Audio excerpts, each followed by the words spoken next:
Muy buenas tardes a todas, a todos, a todes. Soy la profesora Paulina Vergara, una de las organizadoras de este seminario internacional Género y Asuntos Públicos. Les agradecemos enormemente su participación. Les solicitamos a todas aquellas personas que no van a exponer que apaguen sus cámaras y también mantengan sus micrófonos apagados. Les damos la más cordial bienvenida a la sesión de hoy día, que es la segunda sesión de nuestro seminario. La sesión de hoy sobre pandemia y género, una mirada interseccional a las respuestas públicas. Este es un seminario que ha sido financiado por el Programa de Estímulo a la Excelencia Institucional, PI, del Instituto de Asuntos Públicos de la Universidad de Chile y patrocinado por el Grupo de Investigación Reforma del Estado. Hoy día nos acompañan grandes personas exponentes de temáticas de diversidad en sus distintas miradas. Agradecemos la presencia de Fabiola Miranda Pérez. Ella es doctora en Ciencia Política en la Universidad de Grenoble, Francia, máster en Políticas Públicas en Francia y académica del Departamento de Trabajo Social de la Universidad Alberto Hurtado. Fabiola lleva más de una década estudiando temas relativos a la interseccionalidad, al género, y actualmente participa como investigadora del programa Género y Diversidad GEDIS de la Universidad Alberto Hurtado. Nos acompañan desde México de la organización Cuerpos Diversos. Es una organización mexicana de personas unidas por una afinidad en temas de sexualidad, espacio abierto, y se autodefinen como este espacio abierto para personas lisiadas, cabareteras, performanceras, locas, gordas, seropositivas, tullidas y otros cuerpos incómodos que cogen y no. Nos acompaña Daniela Herrera, enferma crónica, comunicóloga, investigadora y activista por los derechos de las personas con enfermedades crónicas discapacitantes. Y también nos acompaña Ibelín Buenrostro, artista visual, diseñadora, neurodivertida, que trabaja desde el arte, el diseño, la educación y temáticas de sexualidad, salud mental y aborda el acompañamiento entre mujeres. También muy importante para nosotras quienes organizamos hoy día este seminario es la presencia de Marcela Silva. Ella es un referente latinoamericano, es la representante de la Comunidad Internacional de Mujeres Viviendo con VIH y SIDA y CW en Chile, es promotora de la salud sexual de mujeres y activista de VIH y SIDA en Chile y en América Latina. También nos acompaña Leonel Catón. Leonel es activista transmasculino, psicólogo con enfoque comunitario de la Universidad Santo Tomás, diplomado en Psicología Comunitaria, Intervención Social y Políticas Públicas. Se ha especializado en derechos humanos LGTBIQ+, en administración de justicia, y es coordinador de la unidad de salud de Organizando Transdiversidades, más conocido como OTD Chile, y es colaborador de la creación de protocolos clínicos y convenios en redes comunitarias para la despatologización de las personas trans en nuestro país, también referente no solo chileno, latinoamericano. Les agradecemos muchísimo su presencia hoy, agradecemos a las personas que vienen a exponer hoy día y a conversar con nosotros, nosotras y nosotres, sobre cómo esta pandemia nos ha afectado, pero no a todas las personas por igual. En la representación latinoamericana suele creerse en términos sociales que los desastres son momentos de mucha solidaridad. Suele creerse particularmente en Chile que estamos muy preparados y preparadas para hacer frente a momentos críticos, como lo es esta pandemia, un desastre sociosanitario.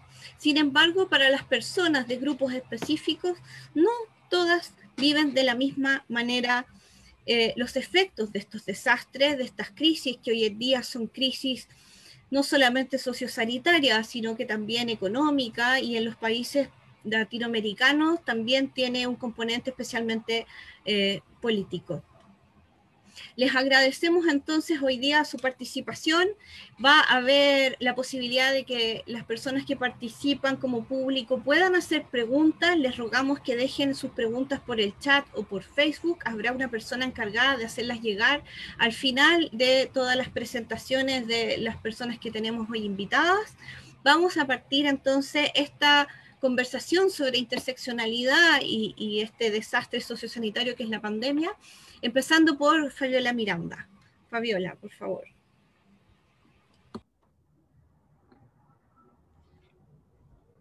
Bueno, muchas gracias ya. Hola a todos.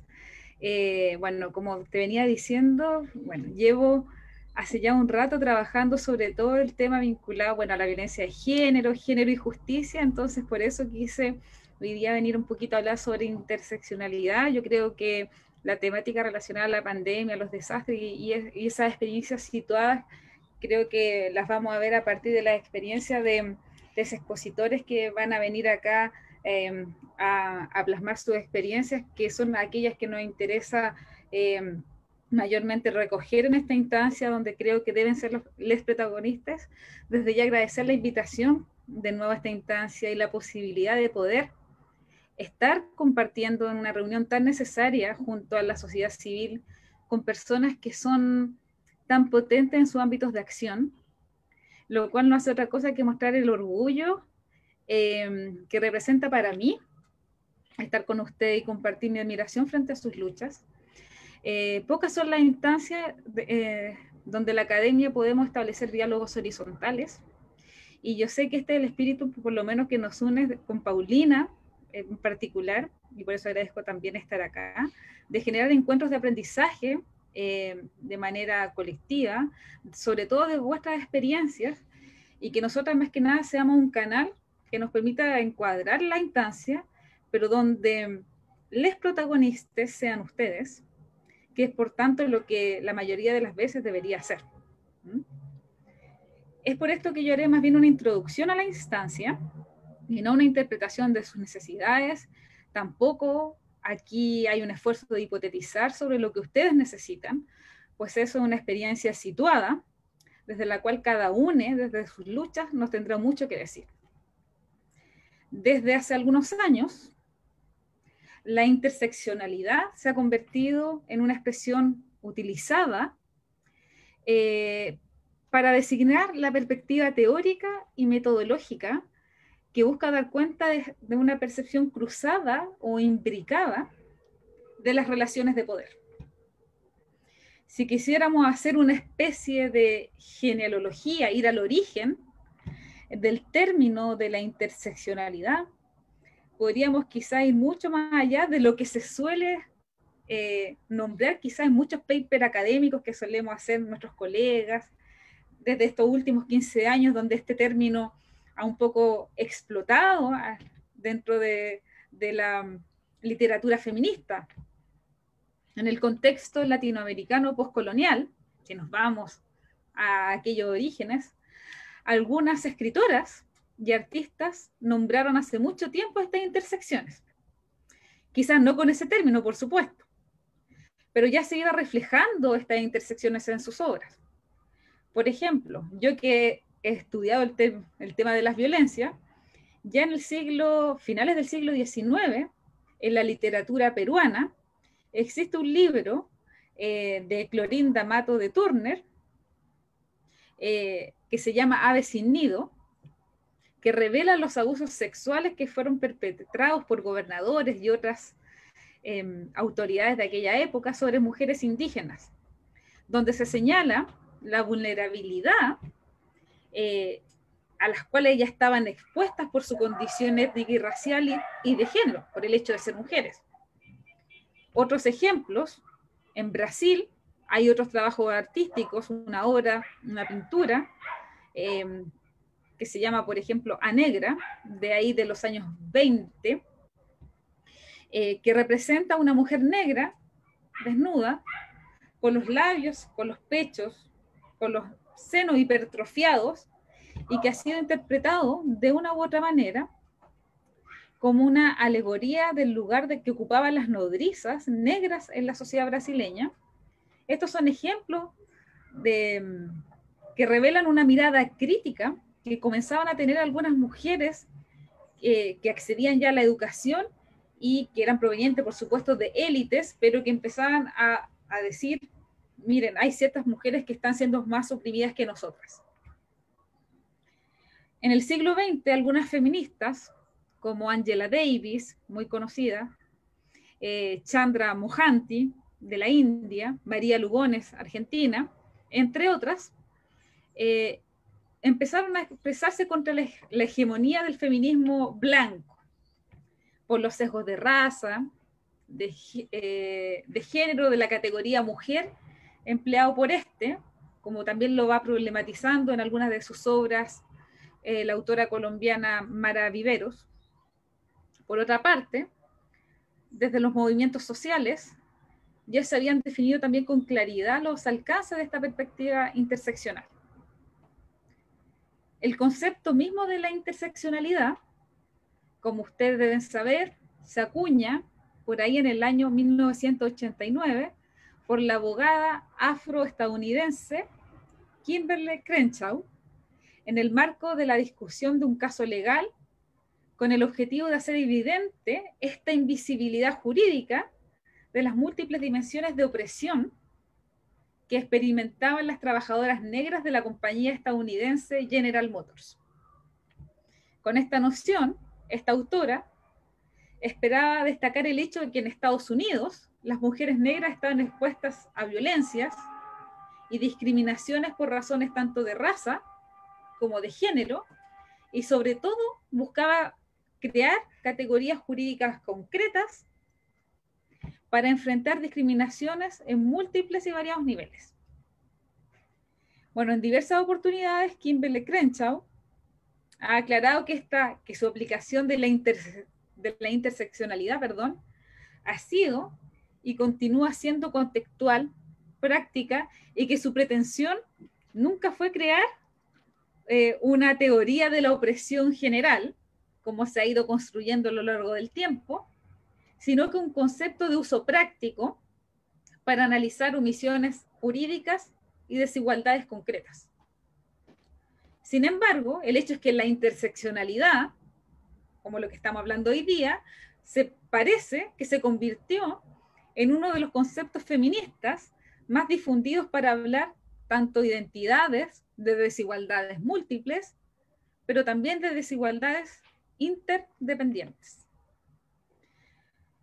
Bueno, más allá de la interpretación de este paradigma de la interseccionalidad, este es un concepto que es súper importante porque nos lleva a pensar en términos de justicia distributiva, de poder, de gobierno.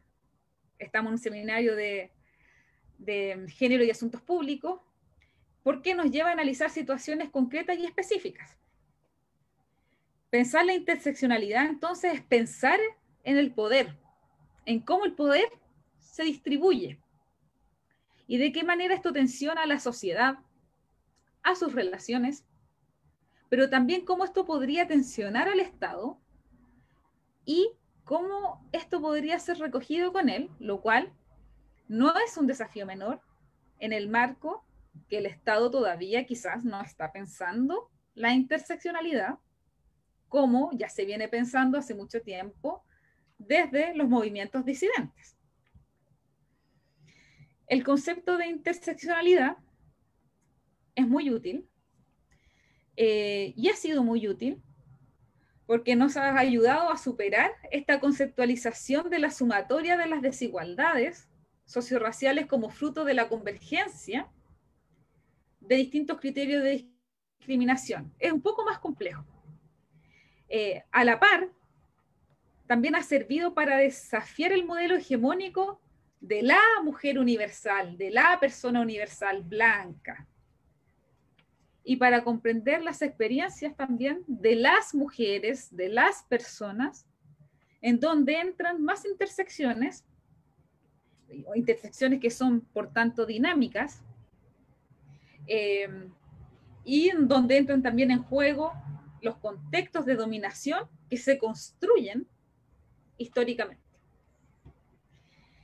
El origen social de quienes crearon las teorizaciones llamadas hoy interseccionales es fundamental para entender su origen, su génesis, su desarrollo. O sea, no es casual que esto provenga del black feminism o del feminismo negro. Y el lugar que ocupa la raza y el racismo como modalidades particulares de la dominación, como base para pensar la interseccionalidad. Igualmente, para explicar la importancia de la experiencia y la práctica social como fuentes de conocimiento. Desde ahí que la interseccionalidad no se puede pensar sin pensar la experiencia situada de las personas. ¿Mm?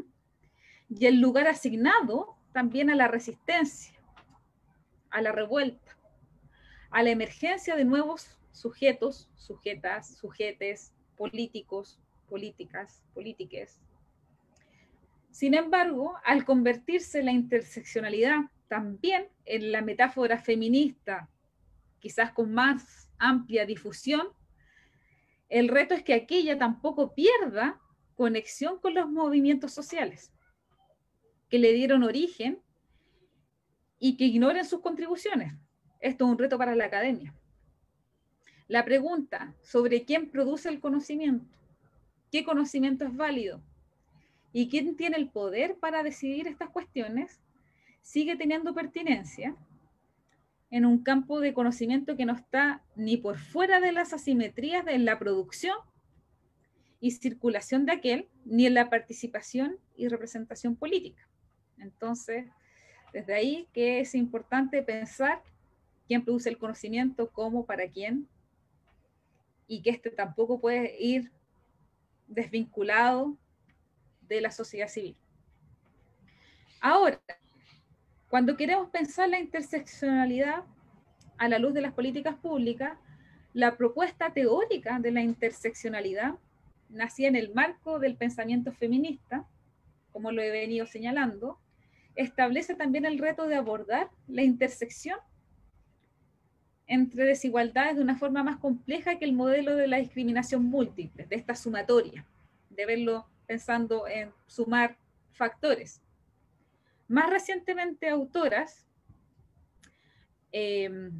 quizás más provenientes del mundo anglosajón, pero se ha problematizado igualmente, han incidido en la necesidad de entender la interseccionalidad, no únicamente en términos de la localización de los y las individuas o grupos en una matriz, sino que proponen entender las desigualdades y sus cruces de una manera más dinámica y contextualizada. En esta línea, la desigualdad social adquiere forma en un nivel tanto institucional, organizativo, personal, y siempre lo hace en un contexto. Y ese contexto es súper importante que salga a relucir en esta discusión y en un momento histórico, como el que estamos viviendo hoy en día, que es específico, y ese momento histórico no debe dejar de ser tomado en consideración. A su vez, se insiste en entender que estas intersecciones dan como resultado una desigualdad distinta, desmarcándose así de esta lógica aditiva. No es solamente estática. Aplicar una perspectiva interseccional en las políticas públicas se presenta entonces como la clave para alcanzar una mayor inclusión en la medida en que muchos más grupos sociales y problemas políticos pueden ser contemplados. No obstante, no existe una aplicación universalizable, ya que los efectos de la interacción entre ejes tienen un carácter contextual e histórico, de ahí su complejidad también. Además, esta perspectiva debe seguir tomando en consideración que hay ejes de desigualdad con efectos autónomos e independientes de otros ejes y que también en su interior se producen asimetrías entre las distintas desigualdades contempladas. En ese sentido, desde las políticas públicas se tendrá que buscar un equilibrio entre autonomía, intersección, para alcanzar una mayor inclusión en cada caso particular. Ahora bien, evidentemente esto plantea un desafío, un largo camino por recorrer. La inclusión de la expresión discriminación interseccional en los textos normativos no vinculantes o no obligatorios es algo que hay que recibir, saludar de manera positiva, pero esto se trata quizás tal vez de un primer paso. Hoy en día les operadores jurídicos y el Estado todavía ignoran, como les decía hace un rato, el concepto de interseccionalidad. Y las y les más receptives confunden a veces el enfoque múltiple, esta sumatoria, con el interseccional, que es situado, que nos lleva a un contexto. En este caso, activistas y organizaciones de la sociedad civil trabajan en el día a día desde la perspectiva interseccional, en el quehacer, para proteger a aquellas personas que se encuentran en los márgenes de nuestras sociedades. Por esta vía, después quizás de un largo viaje, parece que la interseccionalidad se está abriendo un camino para volver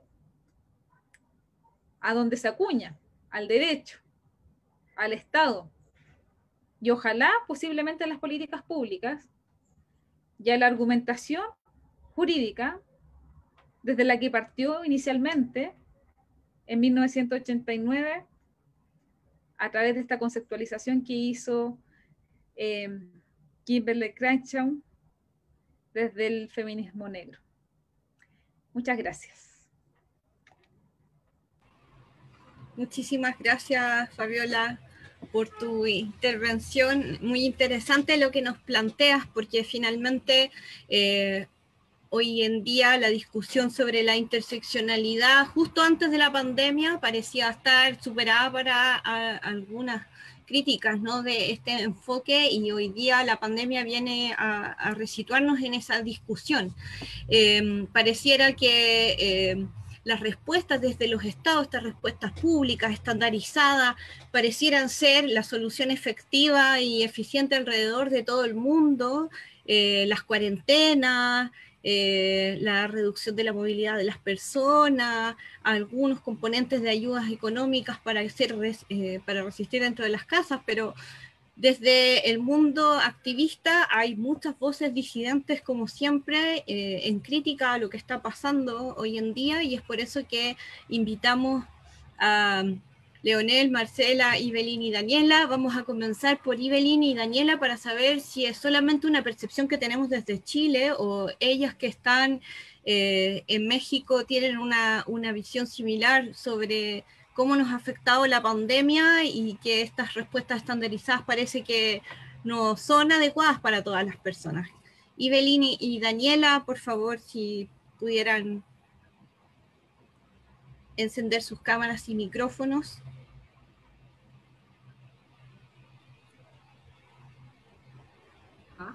Las escuchamos. Hola, voy a hacer una intervención muy rápida sobre desde dónde hablamos como cuerpos incómodos. Después Daniela dirá lo suyo y luego otra vez intervengo yo. Bueno, solamente es la aclaración. Cuerpos incómodos somos una variedad de mujeres que nos nombramos desde distintas corporalidades, discapacidades y nos atraviesan pues modos de vida y contextos muy distintos. De alguna forma eso lo quiero o lo queremos poner en claro, porque ni lo que diga Daniela ni lo que diga yo quiere decir qué es lo que piensan todas las demás, pero claro que hablamos desde ser una colectividad muy, muy heterogénea y cambiante y también muy divertida. Entonces, bueno, no sé si quieras decir otra cosa, Dani, sobre cuerpos. Pues no, creo que lo definiste bastante bien. Bueno, yo soy orgullosa integrante de Cuerpos Incómodos, también soy parte de la Red Nacional de Feministas con Discapacidad y de la Barra Disca Nuestra Americana, que han sido, todos estos espacios han sido como espacios de mucho amor, de mucha resistencia, de mucha lucha política desde las diversidades que vivimos, que se viven en nuestros cuerpos. Yo tengo discapacidad múltiple debido a diferentes enfermedades crónicas que me han dejado, bueno, que me han hecho ser usuaria de silla de ruedas, bastón.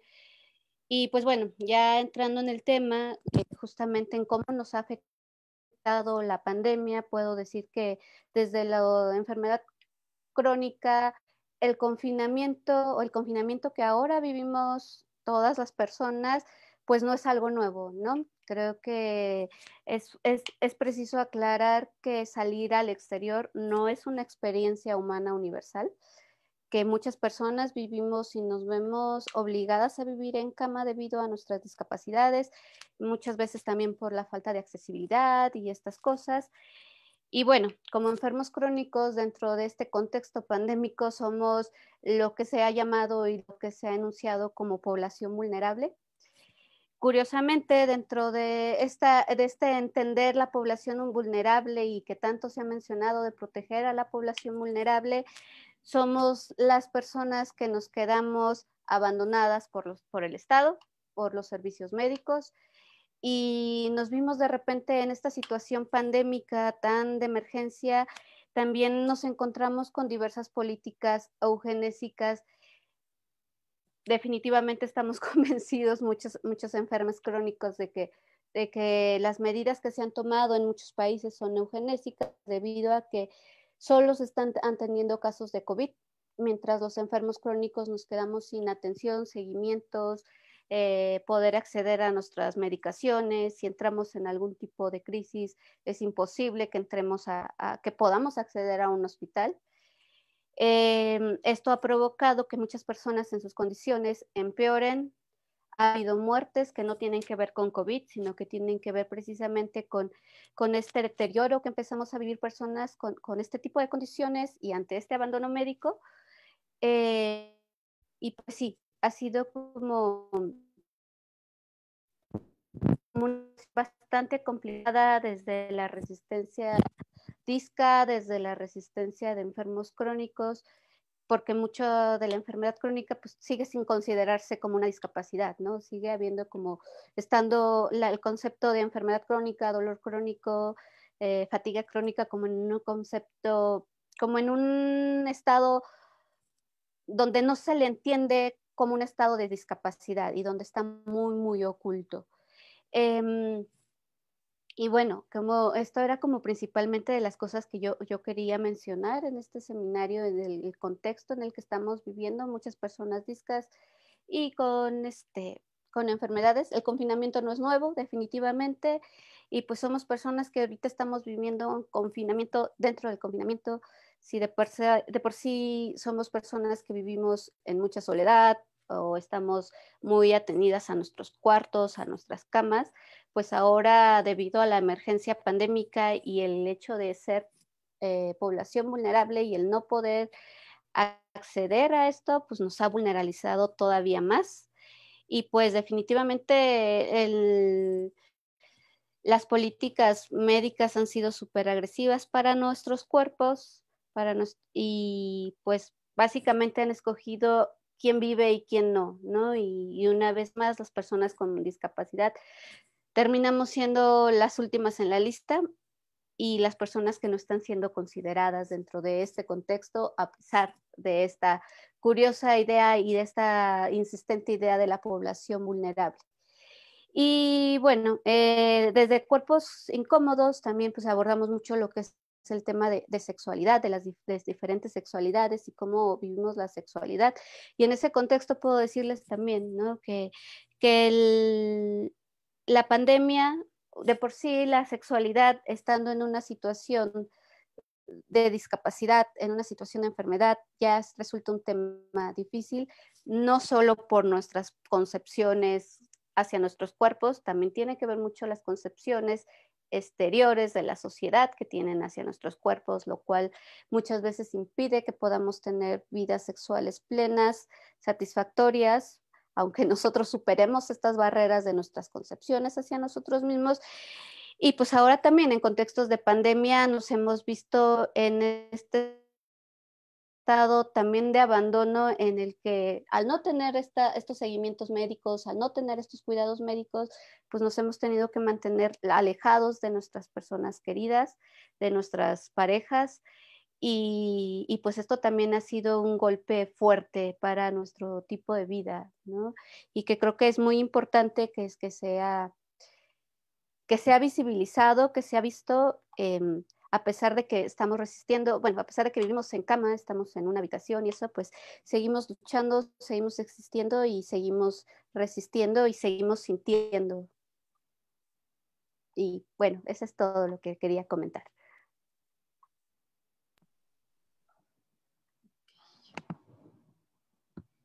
Bueno, me toca.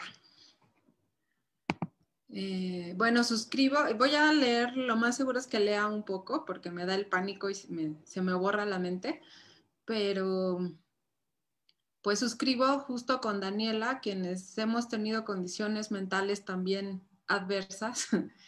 No necesariamente es como muy lejano este confinamiento que tenemos ahora que hacer a raíz del COVID. De hecho, tengo que reconocer, me da un poco de vergüenza desde mi privilegio y desde mí, reconocer que me siento muchísimo mejor en este enclaustramiento generalizado, en el sentido de que se me exige menos productividad, no porque evada como todas las consideraciones de salud que está viviendo toda la población, ¿no?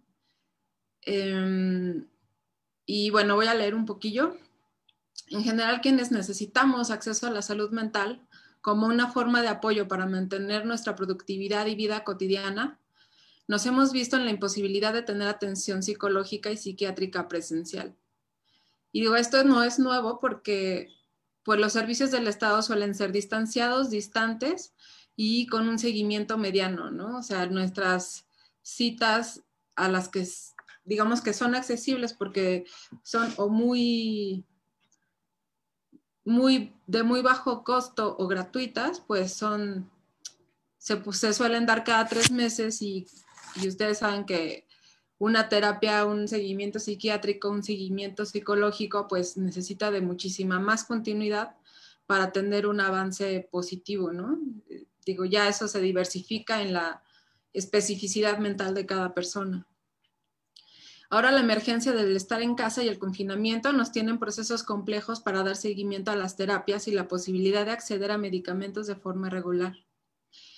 Esto es importante, que en general sigue habiendo, a pesar de que estamos en un momento de crisis, a pesar de que estamos viviendo un encierro, digamos, obligado, sigue habiendo una subestimación importante a nivel no solo Estado, sino social,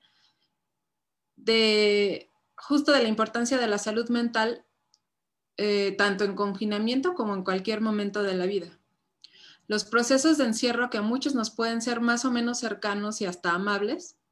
Tengo el privilegio de poder trabajar desde casa desde hace muchos años debido a mi trabajo como diseñadora.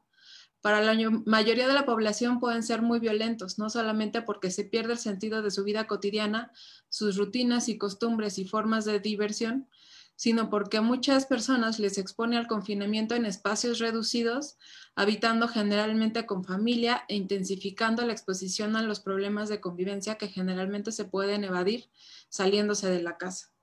Creo que esto es importante porque, digo, yo soy parte de varios grupos de mujeres, varias redes, específicamente 2 redes de apoyo antipsiquiátrico de mujeres, y veo justamente como la repetición, no solamente de los problemas mentales que ya de por sí había, sino el estrés que va generando pues la falta de empleo, ¿no? Muchas personas han perdido sus empleos, o el tener problemáticas familiares que ahora no puedes evadir porque estás 24/7 con tu familia y con el problema que tienes ahí. Dinámicas en donde también las personas no están habituadas a estar en casa.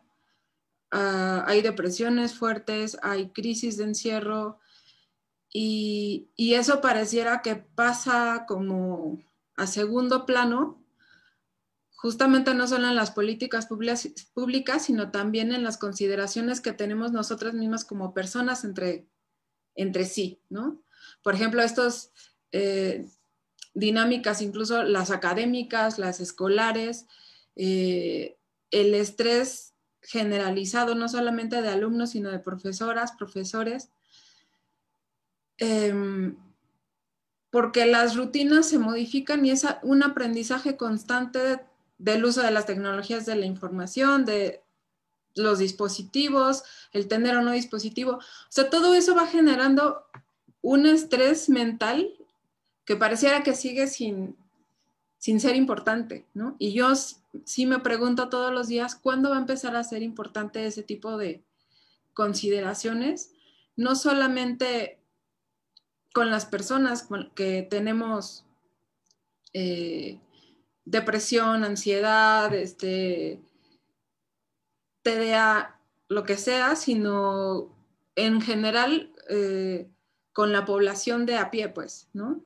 O sea, las dinámicas son tortuosas, son exigentes a más no poder, y parece que a pesar de estar en una crisis mundial, el sentido de productividad tiene que ser el mismo que el que estaba antes, ¿no? O hasta mayor, ¿no? Yo veo un montón de personas que están todo el tiempo en crisis, en crisis, en crisis, porque hay que entregar tareas, porque además hay que dar la clase, porque hay que dar otra clase, porque no hay horario de entrada y de salida.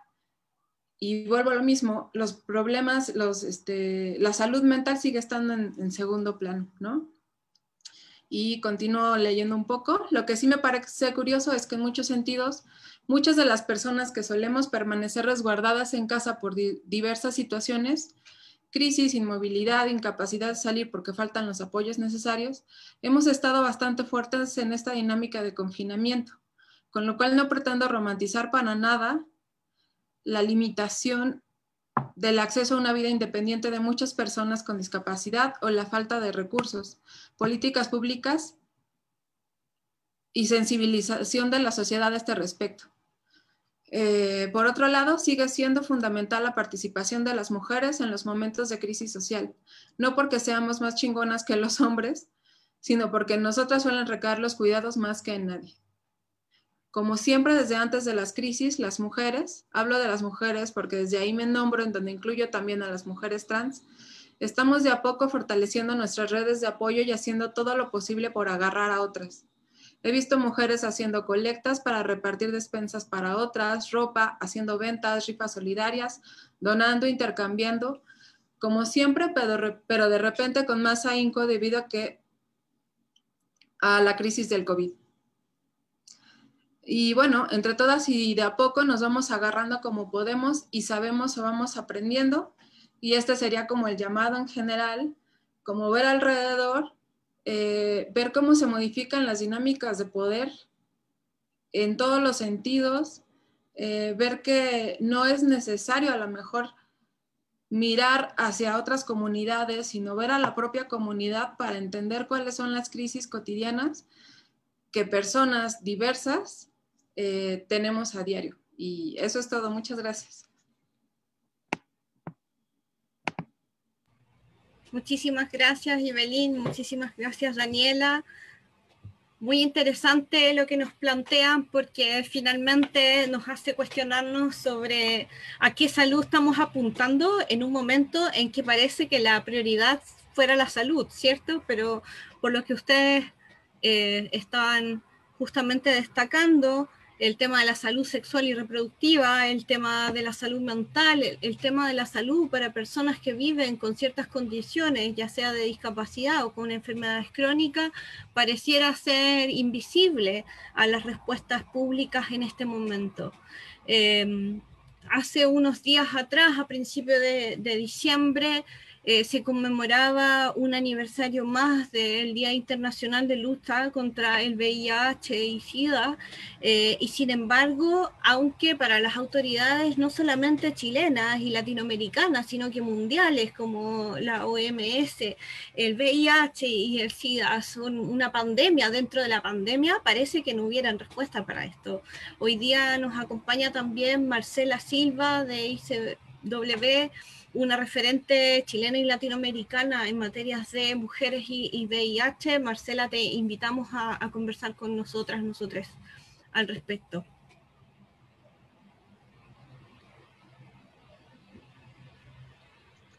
Hola, ¿me escuchan? Sí. Ya, aquí estoy. Hola, ¿cómo están todas, todos, todes? Agradecer principalmente la invitación. ¿Me escuchan? Se te escucha súper bien, sí. Ya, muchas gracias. Agradecer la invitación.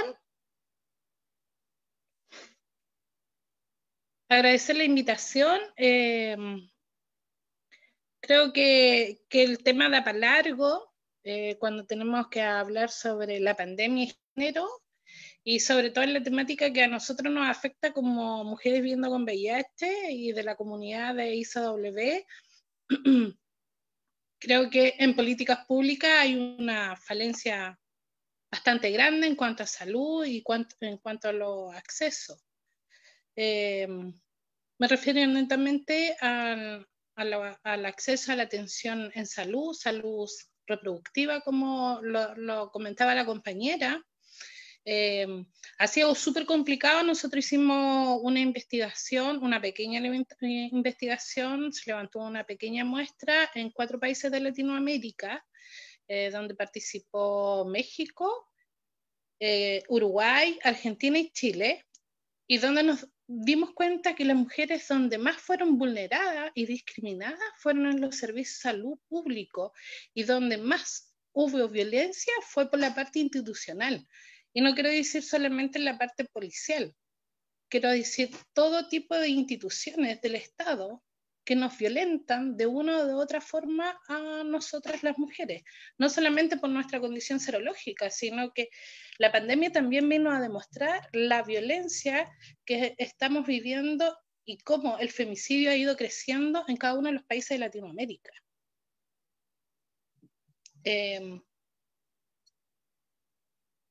Y en eso creo que las políticas públicas dejan mucho que desear en cuanto a la igualdad de género. Y ahí nos podemos dar cuenta que la igualdad es un camino que nos falta mucho que recorrer, que estamos iniciando, y podría decir que incluso estamos en pañales. En cuanto a nuestra temática de mujeres viviendo con VIH en tiempo de pandemia, o sea, nos damos cuenta, es la cosa más básica, que para que la mujer se sostenga, entre comillas, viva, es acceder a sus tratamientos, triterapia, a sus medicamentos, ¿cierto? Y nos dimos cuenta que muchas de las mujeres, porque viven en otras regiones del país y se atienden en la región metropolitana, se quedaron por varias semanas sin medicación. Nadie veló por eso. Otra parte que a mí me llama bastante la atención, y lo hemos reflexionado con las compañeras aquí en la organización, porque no lo hemos escuchado por parte de las autoridades, hacer la reflexión de cuánto aumento hay de VIH y otras enfermedades de transmisión sexual que cuestan muchas vidas de las mujeres, porque las mujeres más encima, como no hay salud sexual y está muy limitado todo, las mujeres se están quedando sin atención. Entonces, ¿quién vela? ¿Quién visibiliza estas realidades que nos están afectando a nosotras como mujeres y a los enfermos crónicos? Que yo no quiero dejar afuera a los varones en este sentido, porque cuando hablamos de derecho y acceso a la salud, no es solamente para las mujeres, sino que es para todos. Y cuando hablamos de género, la igualdad de condiciones tiene que ser tanto para hombres como para mujeres. Entonces siento que en eso se habla mucho y se escribe mucho en el papel, pero en la práctica y en el terreno eso no se ve, no se demuestra. Y en ese sentido siento que, y lo puedo decir como bien responsablemente desde mi parte, siento que a la autoridad en general, a los gobiernos de Latinoamérica, esta pandemia les quedó grande, y solamente esta pandemia yo lo quiero ver también, el tema de la pandemia, como una oportunidad para nosotras las mujeres para visibilizar nuestras demandas.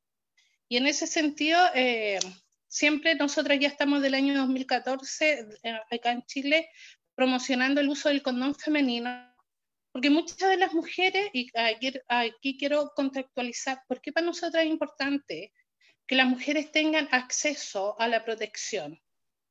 Porque muchas de las mujeres que entran dentro del matrimonio y la pareja estable, les cuesta más negociar el tema del condón masculino, porque siempre hay como este rasgo machista y siempre la mujer está siendo muy cuestionada. Y desde ahí, nuestra necesidad a que las mujeres pudiéramos contar con nuestra barrera a través del FC2, que es el condón femenino o condón vaginal, lo empezamos a promover. Hoy en día las mujeres lo conocen más y obviamente el gobierno de una o de otra forma se está haciendo parte. No es la forma que necesitamos, porque nosotros necesitamos que esta barrera preventiva sea para todas las mujeres, no para un cierto núcleo de mujeres. Las mujeres tienen derecho a la prevención y al embarazo temprano, a definir y a decidir sobre su cuerpo, y no que sean los demás los que dicen cuántos hijos uno debe tener, cuántas veces puede tener relaciones sexuales protegidas. O sea, nosotros necesitamos definir en nuestros cuerpos nuestra prevención y no dejarla siempre a despensa del otro o de la otra, o de los profesionales de la salud, que también es un tema, porque también ellos determinan cuántas mujeres, cuándo se puede esterilizar una mujer, que eso lo hemos visto mucho, y de hecho mucho me lo comentan las mujeres. Cuando hago mis charlas me dicen, bueno, yo soy joven y a mí no me dejan esterilizarme y yo no quiero tener hijos.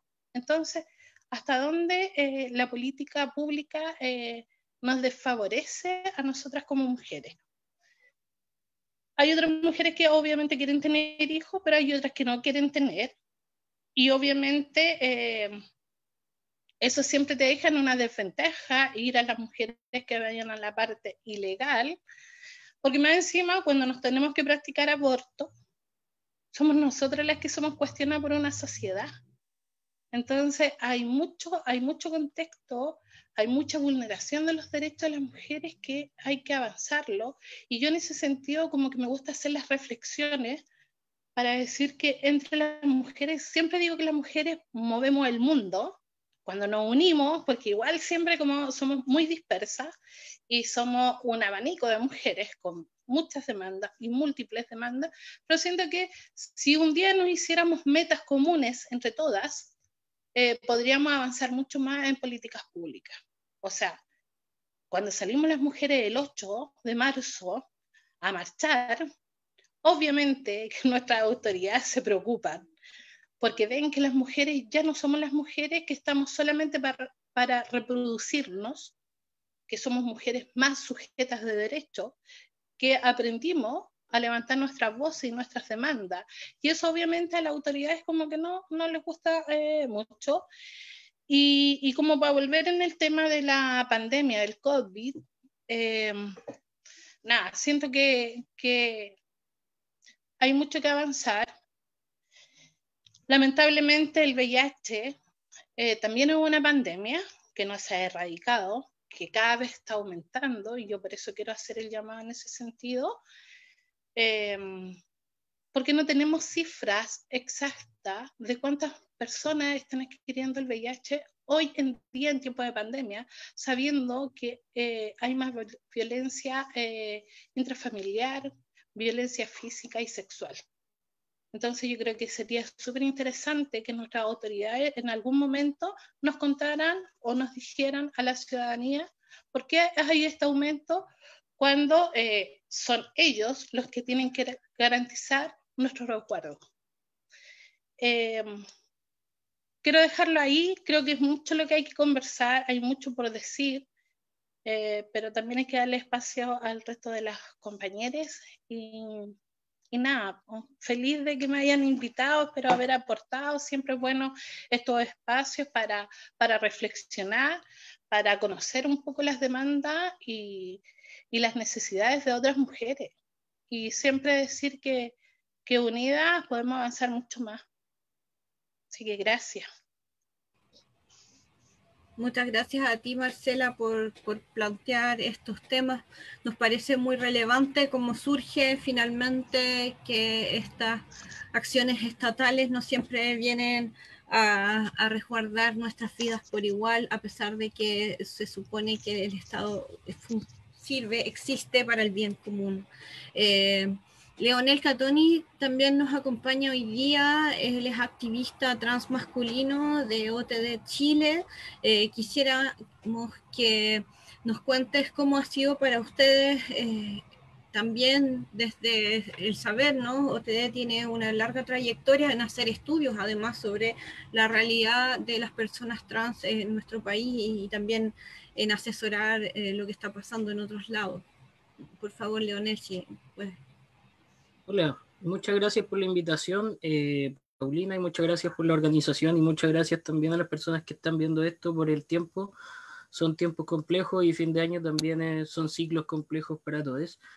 Yo principalmente voy a hablar desde la población trans y voy a hablar también a lo mejor por muchas personas que ya no pueden hablar hoy día por esta pandemia, lamentablemente.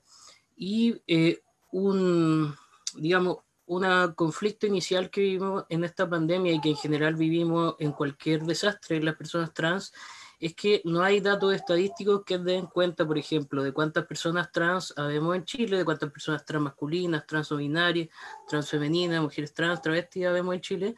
Y eso también, y cuáles son las condiciones de vida de esas personas, y eso, por ejemplo, para intervenir en una realidad social, deja al Estado sin esa responsabilidad porque en el fondo las personas trans somos un ente invisibilizado. Por ejemplo, afortunadamente en temas de mujeres y género ya hay estudios que visibilizan ciertas problemáticas, pero no hay, digamos, cifras que den cuenta de las problemáticas trans a nivel estatal, y eso también justifica esta invisibilización y estas políticas, digamos, de la muerte para las personas trans, donde, por ejemplo, nos encontramos que muchas personas trans no tenían el registro social de hogares, que es, digamos, el catastro que hace que se asignen beneficios sociales en Chile.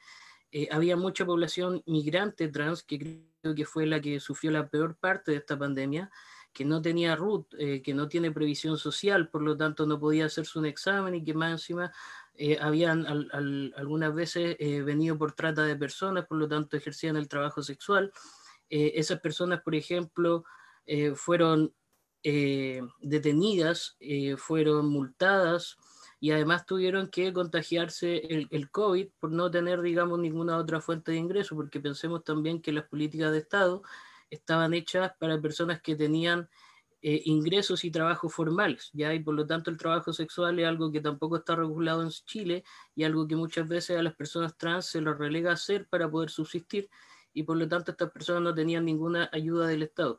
También aumentó la violencia intrafamiliar por expresión de género. Muchas personas trans que vivían ya con su identidad y que, como dijo la compañera, podían salir de ese espacio a lo mejor para vivir su identidad de forma más tranquila, tuvieron que verse relegadas en sus hogares con agresores, y también muchas veces por eso fueron expulsadas de sus hogares, y a veces quedaron en situación de calle o quedaron en casas de ocupación irregular. También vivimos mucho eso, llegó mucho a OTD esa situación, y lamentablemente nosotros no tenemos cómo ayudar, digamos, muchas veces cuando nos piden una vivienda, un lugar donde pasar la noche, y tampoco es, digamos, las organizaciones que se preocupan de la situación de calle no siempre tienen, digamos, albergues que sean respetuosos para personas trans, sino que muchas veces son lugares donde se puede producir también violencia. Hay muy pocas personas trans que en general tenemos empleos formales, y, por ejemplo, aparte del trabajo sexual, hay personas trans masculinas, por ejemplo, que para subsistir tienen que cantar en la calle, tienen que hacer distintos tipos de trabajo informales, porque obviamente hay una barrera de la contratación. En general uno no ve cuando va a distintos lugares personas trans trabajando, o en general uno no tiene compañeros trans trabajando en su entorno. Además, como dijo la compañera Marcela, muchas personas que vivían con VIH se les suspendió su terapia, o se le daba, por ejemplo, en vez de darle terapia para varios meses, se le daba terapia para algunas semanas. Y eso fue muy perjudicial para esas personas, porque obviamente cuando hay menor cantidad de defensa es mucho más peligroso exponerse al COVID-19, porque eso puede ser mucho más letal.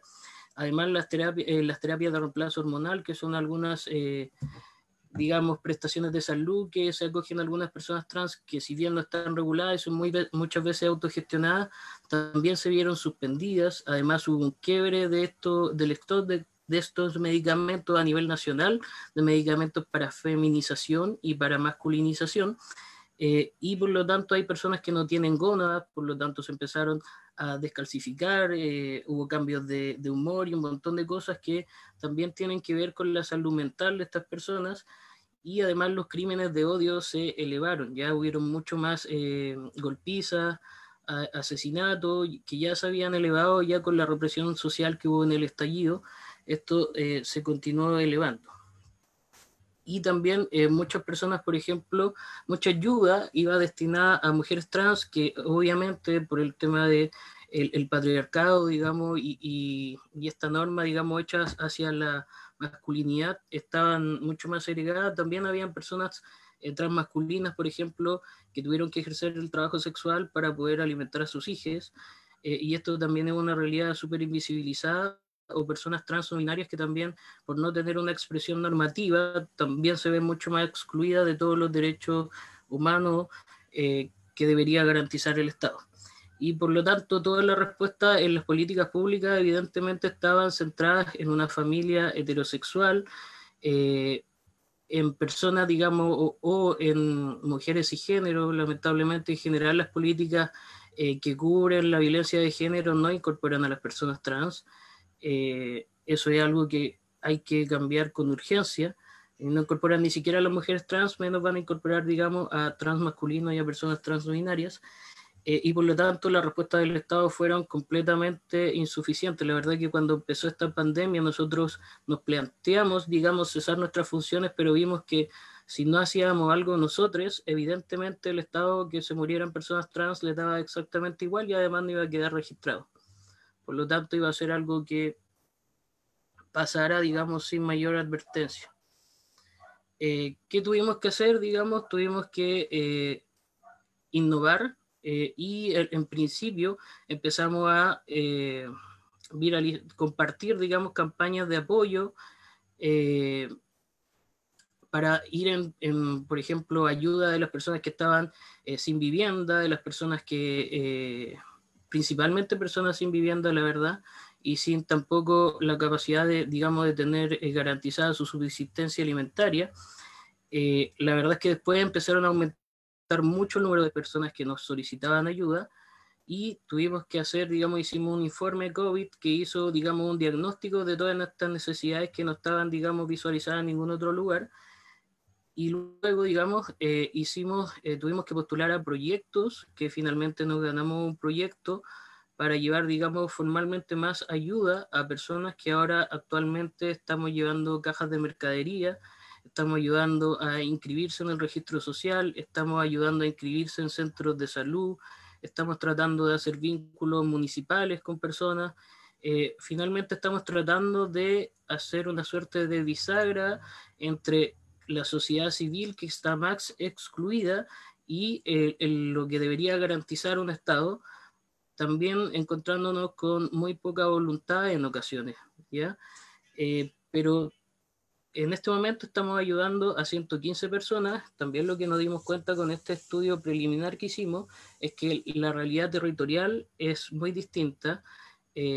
Por lo tanto, no es, por ejemplo, lo mismo la necesidad que va a tener una persona trans en Puerto Montt, en Arica, en Valparaíso, que la necesidad que va a tener una persona trans en la región metropolitana, porque también hay más sociedad civil en la región metropolitana y hay mucho mayor cantidad incluso de comunidad que muchas veces tiende a ser un sostén entre sí, pero por ejemplo en regiones como Puerto Montt, como Arica, ese número de sociedad civil y de personas también es mucho menor. Ahí una de las regiones que fue más afectada y que nosotros actualmente también estamos entregando ayuda ya es Valparaíso. Ya Valparaíso en general tiene muy poco apoyo estatal, y las personas trans en su mayoría ejercen el trabajo sexual no decidido de forma autónoma, y también, digamos, otra cosa que quedó suspendida, por ejemplo, fueron los testeos de enfermedades de transmisión sexual, VIH, y todos los programas de salud mental. Yo creo que es muy amplia, digamos, la problemática, pero en general yo creo que el Estado de una vez por todas tiene que saber que existimos, que somos personas con realidades múltiples, y que no da lo mismo que se muera una persona trans o que se mueran 10 personas trans, aunque no esté, digamos, catastrado en ningún lugar, y aunque muchas veces eso ni siquiera aparezca en las noticias, porque a quién le importa, digamos, que muera una persona que es trabajadora sexual. Y, por ejemplo, ¿quién va a visibilizar que una persona que es trabajadora sexual sufrió violencia sexual o que sufrió una golpiza? Casi siempre, digamos, eso se justifica, digamos, si ejerce el trabajo sexual, le puede pasar eso, y al final no se ve que es un poco el Estado, al relegar, digamos, a las personas trans, a relegarnos, digamos, a esta exclusión social, la que de alguna forma nos llega a estas políticas de la muerte y de exclusión muchas veces. Eso, muchas gracias. Muchísimas gracias, Leonel. Aplausos para ti y tu presentación muy, ¿cómo decirlo? Muy intenso todo lo que relatas, porque finalmente es un poco también lo que planteaban Marcela, Ibelín y Daniela, ¿no? Cómo algunas vidas parecieran en este momento que tienen más valor por sobre otras, que los desastres parece que hubieran puesto a las personas en distintos categorías de priorización, y cómo parece que todos los principios de los estados de derecho, básicamente los derechos humanos, han sido relegados a otro plano, ¿no? Como más flexible. Están llegando muchísimos comentarios y muchísimas preguntas. Voy a tratar de resumirlas lo más que puedo en honor al tiempo. Muchos agradecimientos a los aportes de Leonel, de Marcela, de Cuerpos Incómodos, de Fabiola. Llega un saludo de México y Beatriz Paz le dice a Marcela: metas comunes entre todas para avanzar en el terreno de las políticas públicas. Gracias, Marcela, qué importante conocer las necesidades de otras al momento de solidarizarnos. Entre las preguntas que han llegado, les hacen llegar a todas las organizaciones y colectivas que están presentes hoy día, la pregunta siguiente: ¿cuál ha sido el mayor desafío a las que se han visto enfrentadas dada la pandemia en este último tiempo, que parecía la pandemia haberse calmado un poco y que está al parecer volviendo con más fuerza? Preguntan también: ¿cuál creen ustedes que es el rol que juega la academia, las universidades, la investigación para visibilizar las diversidades en la producción de conocimiento, y qué tan responsables son finalmente en lo que les está sucediendo hoy en día? Otra pregunta dirigida a Fabiola, la profesora Fabiola, es: pensando en que la violencia es una pandemia, ¿consideras que el Estado, las policías, la justicia ha dejado de lado esta problemática? Pareciera que está de lado. Ejemplo múltiples: las pensiones de alimento de niñas que son adeudadas en nuestro país y que no se han ido pagadas los últimos meses. Y otra pregunta también para Marcela sobre si alguien escuchó mal o dijiste que el gobierno está haciendo algo sobre el condón vaginal. No sé quién de ustedes quiere partir para responder las preguntas.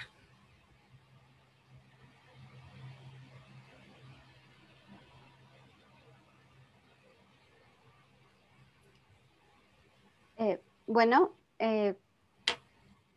escuchando un poco la pregunta que hacían sobre el papel de la academia y todo esto, creo que sí es importante tener en cuenta que muchas veces la academia ha dejado fuera a personas con cuerpos diversos, como nosotros nos llamamos, cuerpos incómodos, que muchas veces el acceso, el poder estar a los ritmos de que se nos exige en una academia, pues no todos los cuerpos podemos seguir esos ritmos.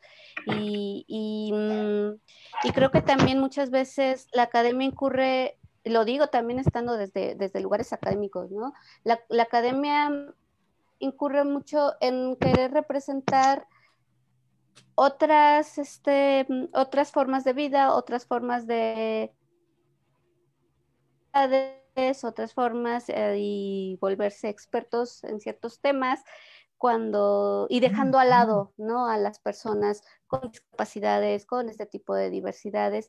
Y creo que sí hay una responsabilidad de la academia, en que la academia debe de reformar la manera de ver y de integrar y de crear accesibilidad y de estar dispuestas a cambiar a veces hasta los ritmos para poder ajustarse a las necesidades de otros cuerpos, lo cual creo que sería súper necesario, porque la población con discapacidad, con enfermedades crónicas, muchos tenemos carreras, muchos estamos constantemente intentando mantener algún posgrado, alguna maestría, algún doctorado, pero luego estos acaban minando mucho nuestra salud física, mental, y nos resulta casi imposible, ¿no? Entonces, y sí, de repente resulta molesto ver las representaciones de nosotros cuando no estamos nosotros ahí, ¿no? Y cuando sí queremos estarlo, y sí tenemos mucho que decir, y sí tenemos muchísimo que aportar. Entonces, en ese sentido, creo que la academia tiene que tomarse un papel en serio, ¿no?, en cuanto a la accesibilidad y en cuanto a ampliar la visibilidad a los cuerpos diversos.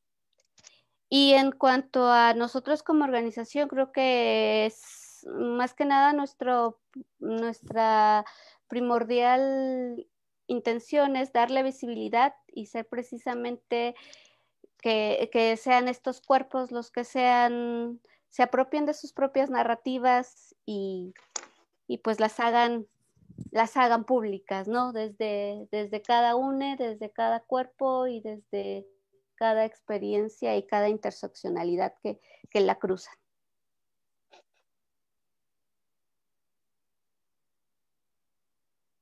Gracias, Daniela. ¿Alguna otra persona quisiera responder? ¿Yo? ¿Leonel o Marcela? Marcela. ¿Me escuchan? Sí. ¿Sí?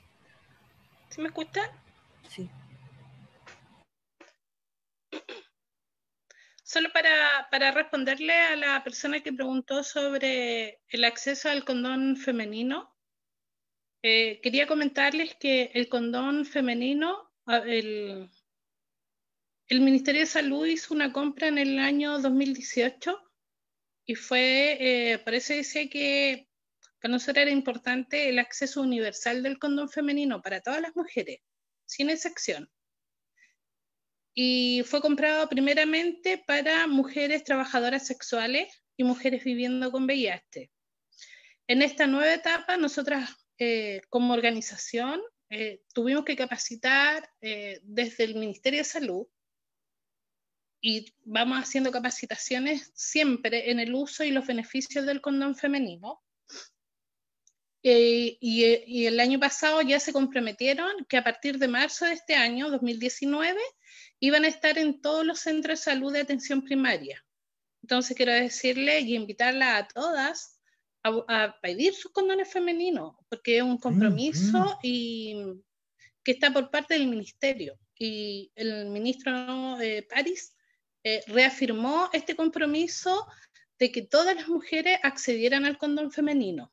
Mira, yo sé que es un poco latero porque muchas no conocen el condón femenino.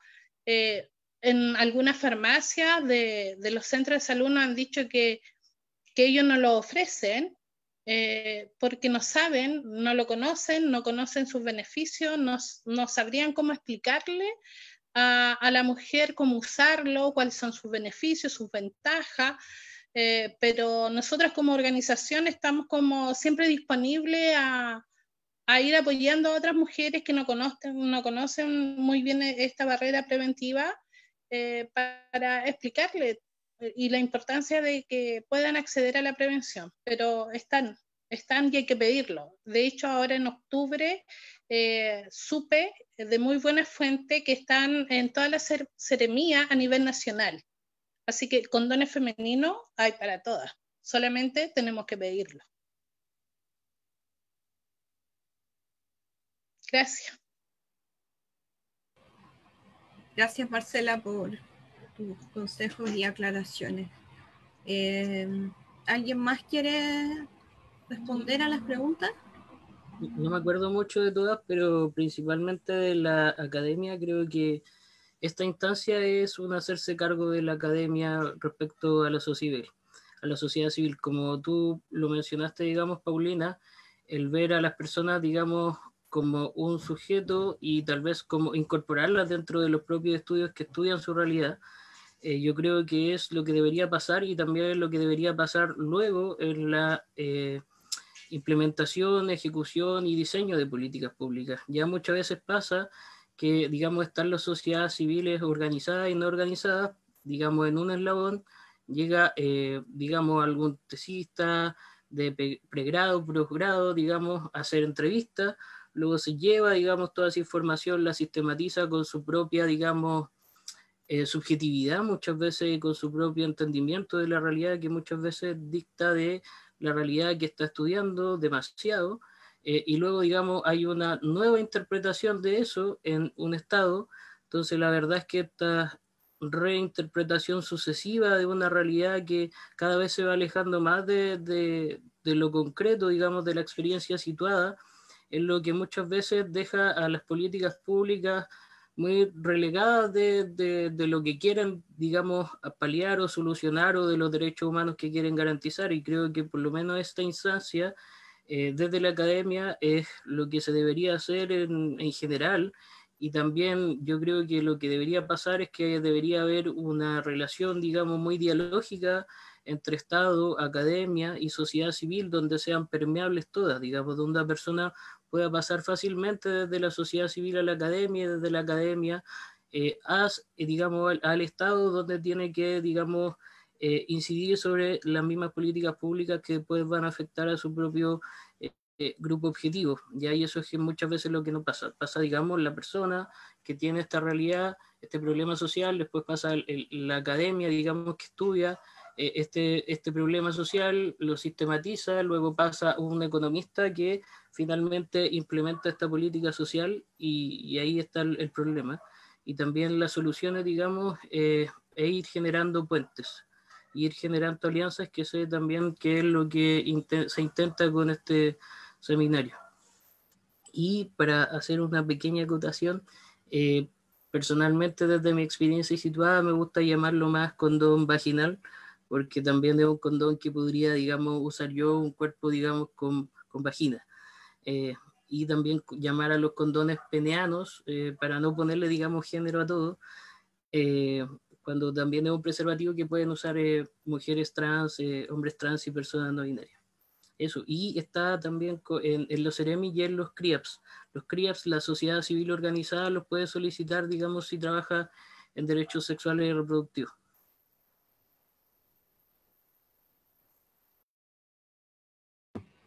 Muchísimas gracias, Leonel.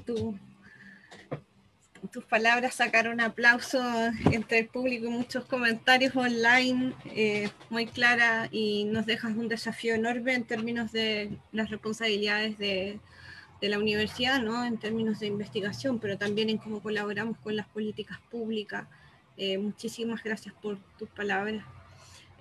Fabiola, ¿tú quisieras agregar algo?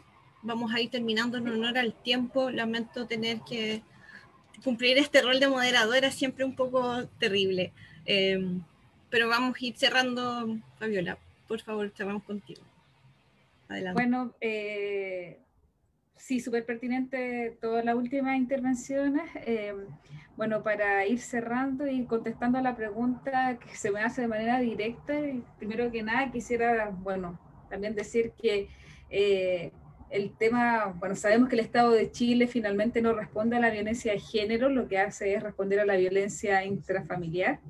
Así que la violencia de género por el Estado de Chile todavía no ha sido aún tratada, son más bien algunas iniciativas que se llevan a cabo en algunos centros, la sociedad civil que recoge muchas veces las demandas que tienen algunos grupos más vulnerables o vulnerabilizados.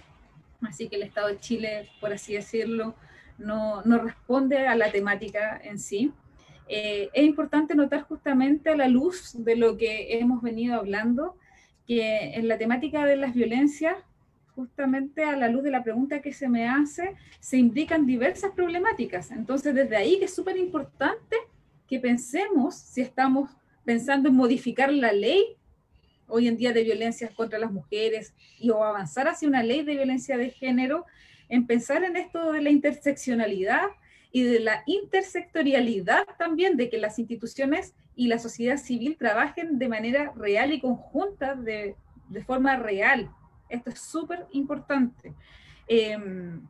Lamentablemente, la violencia en pandemia han explotado las denuncias, porque se ha hecho más visible. Hoy en día sabemos que los ánimos, las personas, la salud mental ha sido una de las grandes desafíos de la pandemia, porque justamente la pandemia profundiza los desafíos en términos de intervención, de cómo nos hacemos cargo de las violencias.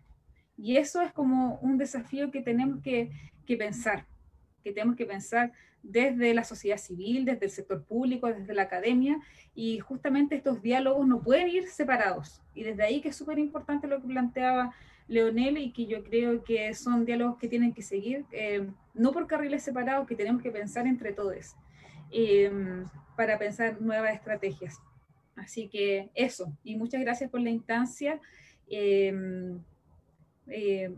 Eso, Paulina. Así que, como siempre, aprendiendo mucho de todos y esperando, ojalá, poder seguir fomentando este tipo de instancias con sociedad civil, donde de verdad siempre aprendo un montón. Muchas gracias, Fabiola.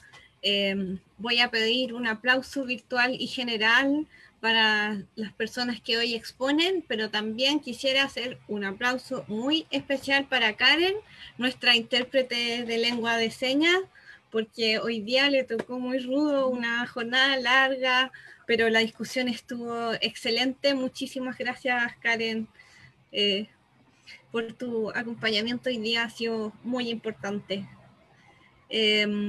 Les agradezco infinitamente la participación a las personas que participaron hoy, que nos acompañaron en esta discusión, a quienes hicieron preguntas. Muchísimas gracias a Leonel, a Marcela, Ibelín, Daniela, a Fabiola. Sobre todo para aquellas personas que son activistas fin de año, es siempre muy demandante, es siempre muy complejo, pero en este contexto de pandemia y múltiples crisis que están asociadas a esta en América Latina, nuestra región, con mayor razón implica una sobrecarga para ustedes que están en el activismo. Entonces, millones de gracias, nos quedamos con muchos aprendizajes, como decía Fabiola, excelente. Agradezco también a mis colegas Verónica Figueroa Huencho, Carolina Muñoz, que también participaron en la organización de este seminario, a Renata, a Catalina, a María José, que son nuestras coordinadoras, a todas las personas presentes, a algunas organizaciones también que vinieron a acompañar, como la Fundación Espondilitis Chile, a Red Diversa, que también nos acompañó y promovió esta actividad, a la Oficina de Equidad de la Universidad, Margarita en específico. Muchas gracias a todos ustedes por la presencia hoy en día. Esperamos reencontrarnos. El próximo seminario será el 6 de enero. Les dejo invitada en este mismo horario todas las personas que quieran sumarse a discutir sobre estos temas tan importantes en este momento histórico. Les esperamos entonces el 6 de enero. Gracias a todos y a todas, a todos por su participación.